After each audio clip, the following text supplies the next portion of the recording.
Wabarakatuh. Assalamualaikum.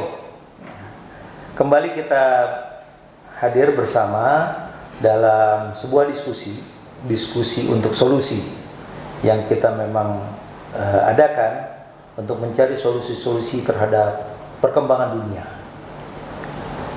Saat ini hadir di tengah kita, seperti biasa kita akan hadirkan beberapa tokoh, dan ini tokoh yang akan kita ajak diskusi adalah Pak Sofyan Said, pengamat politik dan kebijakan publik. Assalamualaikum. Waalaikumsalam warahmatullahi wabarakatuh. Pak Sofyan Said ini mungkin kita pernah kenal, ada Salim Said, ya, pengamat politik dan kebijakan publik juga. Apa hubungannya nih? Adanya apa? Ya, kami ini masih satu keluarga besar. Salim Said, Iya. mantan Jaksa Agung, Iya. Ali Said, Iya. Sudirman Said. Pokoknya keluarga Said lah, kita kumpulin semua. Kebetulan Said semua belakangnya. Said semua. Baik, beliau ini banyak pengamatan dan punya beberapa latar belakang yang perlu kita cermati ya dari semua fenomena dunia. Dan di samping saya juga ada Pak Ishak Rafiq, salah satu tokoh yang menjadi direktur eksekutif dari Masa Depan Institut. Masa Depan Institut. Assalamualaikum. Waalaikumsalam. Beliau mengamati juga sisi sosial dan ekonomi, serta juga melihat unsur-unsur politik dan keumatan ya, keumatan ya. Oke. Siang ini kita akan membahas tentang Gaza. Apa yang kita fahami tentang Gaza? Karena seringkali dalam dunia yang kita hadapi saat ini, apa yang nampak di permukaan belumlah mencerminkan apa yang sesungguhnya. Ya, karena kita perlu ada apa latar belakang di informasi-informasi di belakang hal yang nampak di permukaan. Baik, Pak Sofyan. Ya. Nih, bagaimana pengamatan Anda tentang kampanye Netanyahu terkait sama urusan Gaza ini? Katanya Israel itu bisa bertahan karena dia dilingkupi oleh dunia Arab yang notabene Islam, sehingga dia bisa membawa kemajuan-kemajuan. Ini apa skenario mereka terhadap dunia Islam? Sebenarnya kalau kita agak jeli melihat kehadiran Israel sejak bahkan bermula dari tahun 17 ya. Ini kan yang menyebabkan masalah itu pemimpin dunia waktu itu Inggris. Dan yang dia bikin kacau dunia Islam bukan cuma di Timur Tengah aja. India, Pakistan, dibelah lagi jadi Bangladesh. Lalu di Afrika juga Peninggalan kolonialisme. Ya, intinya selalu lagi-lagi ada kaitan dengan cara dia mengacaukan dunia Islam. Ya, itu mungkin agak panjang dan detail kalau mau dibahas secara khusus. Kelakuan yang sama rupanya ini DNA-nya ditransfer ke Amerika. Ya, hanya saja di Amerika ini kondisinya menjadi lebih intens karena pengaruh Yahudi yang lebih dominan. Okay. Ya, terkait tadi Gaza saat ini dan Netanyahu, kalau kita sebut nama dari pemimpin Israel yang sekarang, sebenarnya sejak tahun 92 Netanyahu ini sudah 92 tuh berarti 30 tahun yang lalu ya? 30 tahun yang lalu, sejak dia masih politisi muda. Dan jangan lupa dia ini warga negara Amerika juga, dan lulusan Universitas Amerika. Nah, itu selalu menggaung-gaungkan tentang perlunya Amerika memerangi 7 negara di Timur Tengah. 7 negara. Ya, itu sudah banyak dibahas. Ya. Ya. Dan 6 sudah terlaksana. Afghanistan, apa segala macam itu, yang 6 negara. Lalu yang belum terjadi itu hanya Iran. Oke, itu sebelumnya begitu ya. Tetapi yang menarik adalah Israel ini punya cakar atau bahkan lembaga lobby luar biasa yang sebenarnya kepentingan asing, kepentingan Israel sebagai negara asing, bukan kepentingan Amerika. Tapi dia berhasil memposisikan lembaga lobbynya ini seolah-olah sebagai lembaga Amerika. Yeah. Jadi nggak dikenai syarat-syarat untuk mendaftarkan untuk syarat-syarat layaknya organisasi asing lah, namanya IPEC. Nah, Ntar dulu, Bang Sofyan. Iya. Tadi menyebut 7 negara Iya. yang direncanakan mau dimusnahkan, Iya. apa hilang dari peta bumi. Iya. Bisa disebut nggak tuh? ya, jadi sebenarnya tadi kan Netanyahu mulai tahun 92, tapi secara khusus seorang Menteri Pertahanan Amerika yang bertugas zaman Clinton, namanya kalau nggak salah Edward atau William Cohen. Itu tahun 97 dia pernah menyampaikan bahwa dunia akan melihat hilangnya 8 negara Islam dari peta bumi. Dia tidak pernah menyebut negara mana, tetapi ini statement luar biasa yang kayaknya diabaikan begitu saja. Nah, ternyata kalau kita lihat yang terjadi kemudian, tidak sepenuhnya semuanya berarti hilang dari peta bumi, tetapi ada yang berarti ditimbulkan perang atau diperangi langsung oleh Amerika ataupun dengan cara-caranya lah, melalui Atau pergantian rezim. ya, atau pergantian rezim. Oke. Dan itu berarti bahasa yang sejalan dengan apa yang selama ini selalu digaungkan oleh Netanyahu. Dengan kata lain, Amerika sebenarnya adalah budaknya Israel dalam konteks politik internasional. Kalau bisa disebutkan? Nama-nama negara. Nah, itu kan William atau Cohen ini tidak menyebut secara khusus negara mana, dia menghindar menyebutkan. Tetapi sebenarnya kalau saya melihat after the fact, itu negara Islam itu termasuk Indonesia di situ. Yang terjadi di Indonesia tahun 98, regime change dengan dijatuhkannya Presiden Soeharto, itu adalah hasil pertama dari apa yang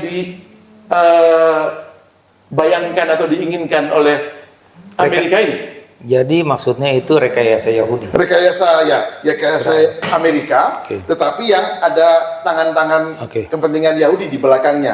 Jadi pertama yang terjadi dan berhasil dilakukan relatif dengan mudah adalah mengganti rejim di Indonesia sebagai negara Islam atau negara mayoritas Islam lebih tepatnya. Nah, itu sudah dikantongin lah satu. Setelah itu yang terjadi kemudian itu kan semuanya negara-negara Arab.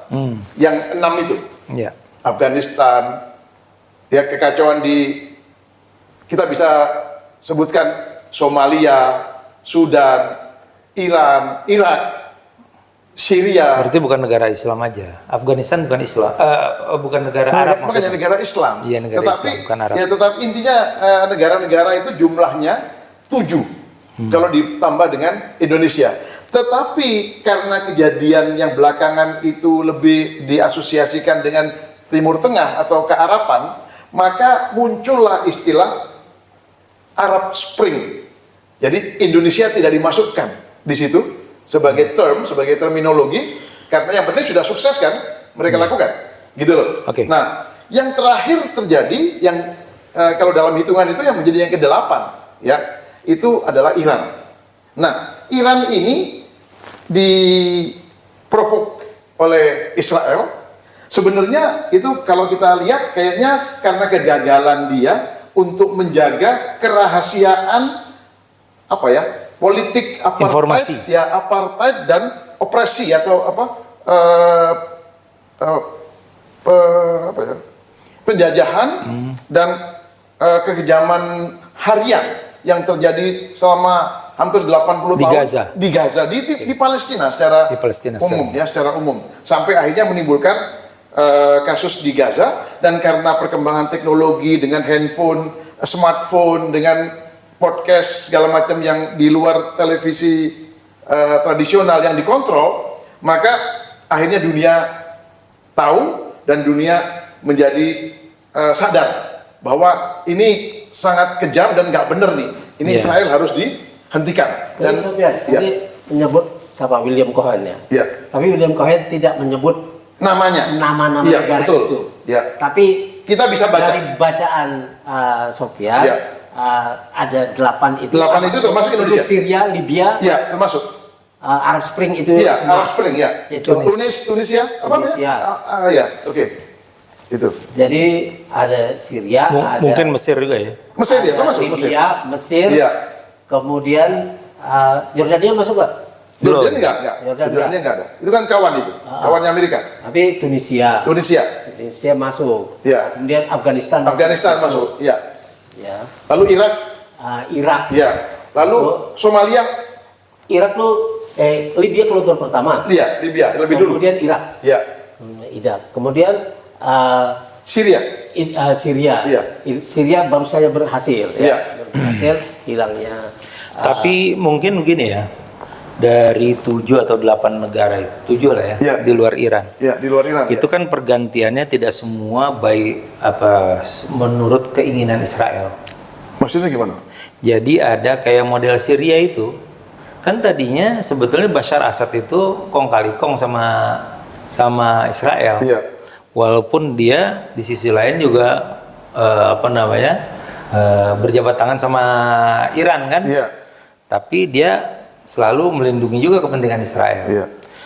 Nah, itu tiba-tiba berganti dengan rezim baru sehingga Israel perlu mengeliminasi semua kekuatan angkatan udaranya.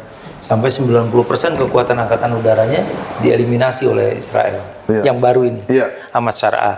Nah, jadi ini kan menarik ya, bahwa desain mengeliminasi atau mengganti rezim ya. di 7 atau targetnya 8 dengan Iya, Iran betul. itu rezim itu, tapi ternyata tidak seluruhnya sesuai dengan desain yang diinginkan. Ya, apakah Saya itu rasa sempurna ya? Gimana? Saya rasa desain Israel itu justru berhasil di Syria. Iya, berhasil, itu. iya. Karena dia setelah Syria ini jatuh begitu pemerintahan Iya. Assad ya, dia lebih ringan menghadapi Palestina Iya. dan Gaza. Itu lebih ringan setelah ini tidak ada lagi perlawanan Iya. dari Syria yang biasanya membantu Palestina. Iya. Oke, nanti Walaupun dia kadang-kadang dia ini menarik nih. berdekatan. Berarti ini harus diangkat dalam forum khusus kajian tentang Suriah.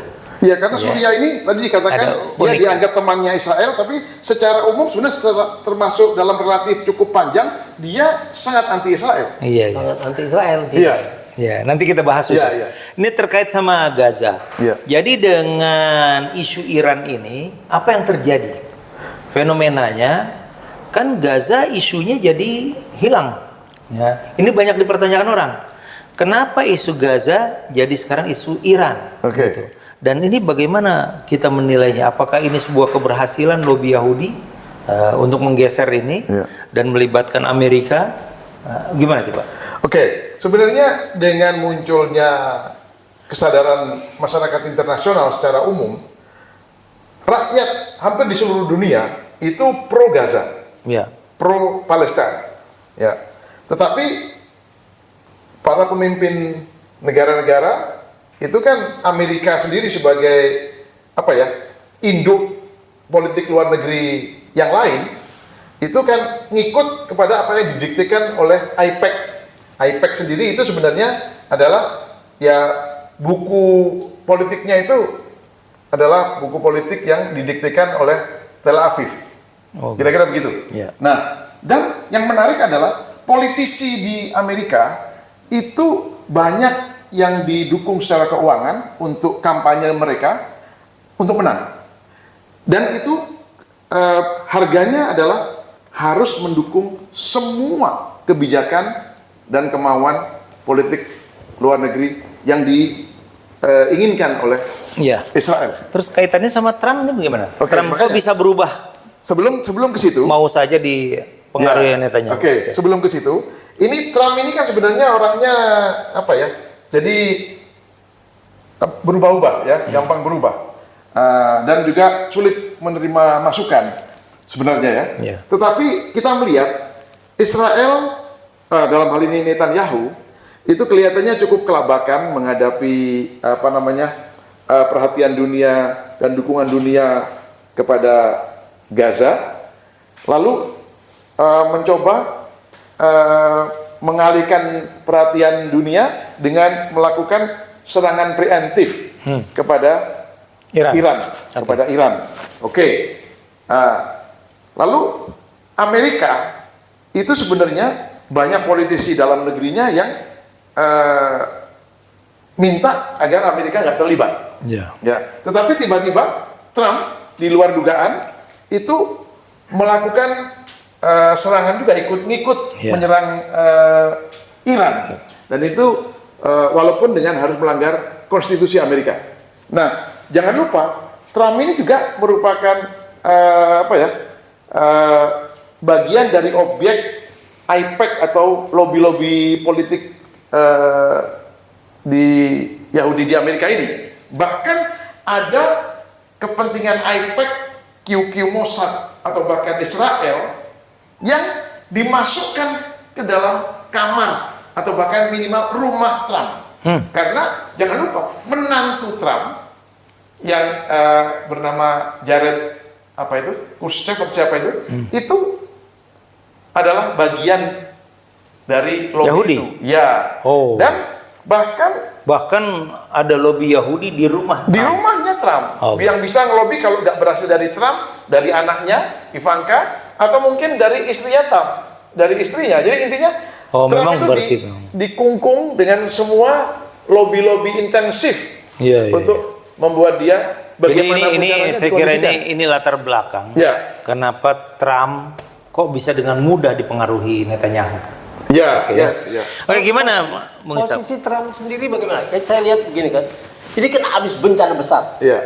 di Amerika, Iya, Los yang Angeles. California, Los Angeles segala itu begitu rupa kehancurannya. Tapi Trump di dalam negeri ketika dia juga menjadi anti asing, kan menghadapi perlawanan yang luar biasa di dalam negeri, yang membuat sebagian besar rakyat Amerika itu menjadi membenci Trump.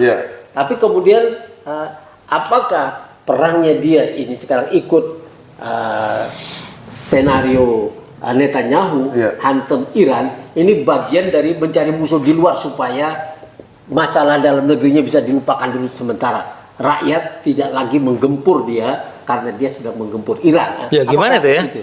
Apakah ini sebuah strateginya Trump atau dia memang orang yang bingung? Dia kan Trump ini kan bagian dari berubahnya seorang Demokrat menjadi seorang fasistik seperti Hitler itu. Tapi dia kan republik bukan demokrasi. Dia republik. Maksudnya di Amerika kan ada demokrasi Amerika kan negara kampiun demokrasi.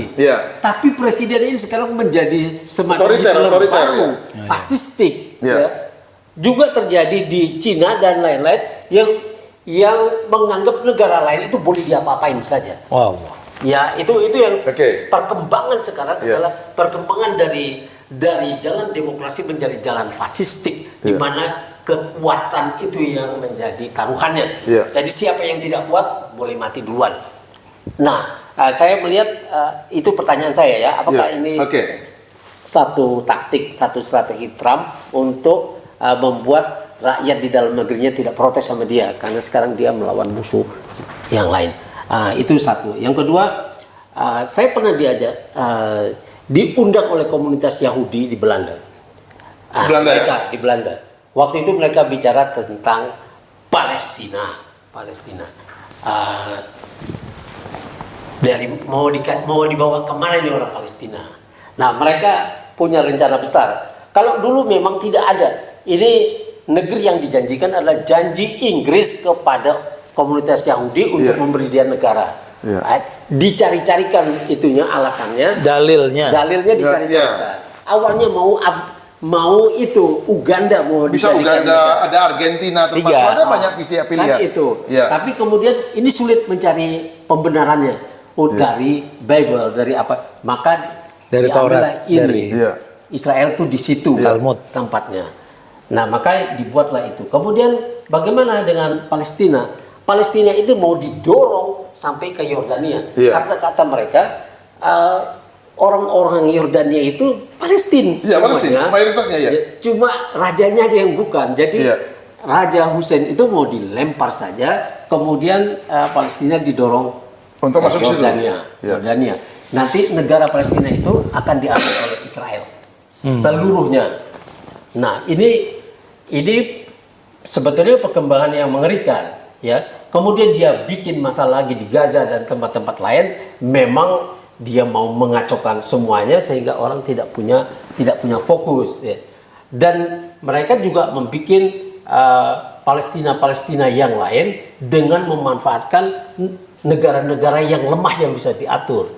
Maka kita juga bisa melihat apa yang terjadi di Rempang di negeri kita itu adalah Palestina yang kedua atau ketiga atau keempat. Karena itu penduduk setempat diusir dari kampung-kampung mereka, kemudian nanti akan didatangkan orang lain yang tidak kita kenal datang ke situ, dibikin perumahan yang luar biasa mewah dan segala macam, tapi penduduk setempat akan berarti itu fenomenanya bukan cuma di Rempang, mungkin di Pik. Iya, Pik 2, Pik 3, Pik 4 itu yang sekarang diuruk dengan mudahnya. Seenak-enaknya ya. Tapi yang di Indonesia ini dibuat selama dari 2016 lewat Jokowi dan kabinetnya itu dengan legal. Oke. Dengan dulu di sana tuh kan di Palestina, di Gaza dan lain-lain itu kan perebutan sedemikian rupa aja dengan senjata-senjata pembunuh massal. Di sini dibikinkan Perpres nomor 3 tahun 2016 itu tentang PSN. Berarti lebih legal. Iya, jadi lebih gampang dibeli lah pejabat-pejabat di sini. Dan ini dibolehkan untuk mengambil itu diberikan kepada konglomerat. Oke. Ya. Kemudian dibikinkan undang-undangnya Omnibus Law. Undang-undang nomor 11 tahun 2020. Itu legalitasnya. Tapi nanti akan terjadi Morowali, tempat yang bergolak, kemudian Banten, Rempang, lalu Sangihe dan lain-lain itu akan jadi tempat-tempat yang bergolak terus, dan Indonesia tidak akan bisa membangun kalau tidak diselesaikan masalah ini secara kenegaraan. Bahwa rakyat Rempang itu adalah rakyat Indonesia, juga yang di Banten tidak boleh diusir oleh siapapun seperti company dulu melakukannya. Itu. Ini kita dalam diskusi ini kita udah ketemu ya berapa titik tekan ya, stressing pointnya bahwa nyatanya desain ini desain dunia nih ternyata, ya. Jadi apa yang terjadi di Palestina juga diterapkan di tempat-tempat lain, gitu ya. Termasuk juga di Indonesia. Ya. Tadi ada 7 negara, kemudian juga termasuk Indonesia. Jadi fenomena ini bahkan sebelumnya Singapura juga polanya mirip lah. Saya kira nanti lain waktu kita bisa bicarakan tentang Singapura, tentang Suriah ya. Jadi ini desain inilah yang kelihatannya perlu kita cermati dalam diskusi ini. Dan buat teman-teman semua, silahkan kita berdiskusi dalam dalam channel kita. Siapa yang mau memberikan pendapat silahkan diberikan di komentar. Sebelum itu boleh saya sedikit tambah satu poin. Sebenarnya kaitan yang kita bahas tadi itu juga bisa dilihat atau dijelaskan oleh Amerika dalam konteks yang lebih luas. Mereka sekarang ya entah melalui dukungan lobby Yahudi atau sendiri itu mengkaitkan seolah-olah upaya Amerika ataupun kebandelan Trump ikut menyerang Iran itu katanya bukan karena itu, tetapi target besarnya sebenarnya dibuat untuk melemahkan Cina. Jadi karena itu saya kira itu menarik juga ya. Nanti itu dalam tema yang berbeda mungkin ya. Jadi alasan aja mereka. Ya. Jadi saya kira itu, silakan teman-teman semua memberikan komentar. Kita berdiskusi lah. Ya, karena ini temanya diskusi untuk cari solusi. Demikian kita akhiri. Assalamualaikum warahmatullahi wabarakatuh. Waalaikumsalam warahmatullahi wabarakatuh. Masya Allah. Allah barik.